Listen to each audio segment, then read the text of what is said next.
So what is Piatella hash? Before I can answer that question, you need to know where it comes from. Piatella was originally created by Uncle's Farms out there in Barcelona. Uncle's Farms have some of the biggest reputations for extraction out here in Europe. If you speak to Uncle Farms directly, you'll be hearing about these cold cure bubble hash techniques since as early as 2014, but Piatella didn't make an emergence until 2019 to early 2020. And from that we saw a boom in the hash market like we had never seen before.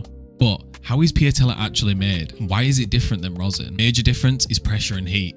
They both require a whole plant fresh frozen product to be placed into a bucket with water and ice that's then mixed together till all the trichomes fall off. Once the trichomes have all fallen off, that water is then funneled through different sized micron bags to get your bubble hash. This is where the major difference lies between rosin and Piatella. Rosin requires you to take those different micron bubble hashes, place them in a freeze dryer, and then press them with pressure and heat to get rosin. Piatella is different. It requires none of that. Instead of taking out the bubble hash, letting it freeze dry and then pressing it, you allow the ice to melt. This is to make the cold cure process as precise as possible. Once the ice is then melted, you would immediately transfer the Piatella, or the bubble hash actually at this point, into some form of vacuum seal or cellophane wrap.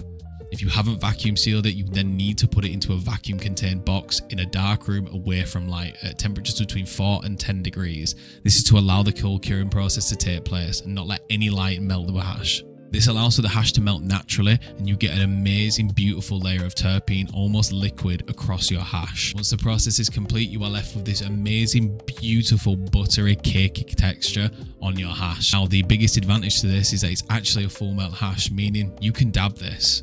You can take a puff go, you can take a traditional rig, or you can roll it up into a donut and smoke it. Whichever way you want to do, you are going to have a flavour experience like nothing else. Now, if you want to see me review some Piatella, check out my YouTube where I'm reviewing some FTP Purple Papaya Piatella.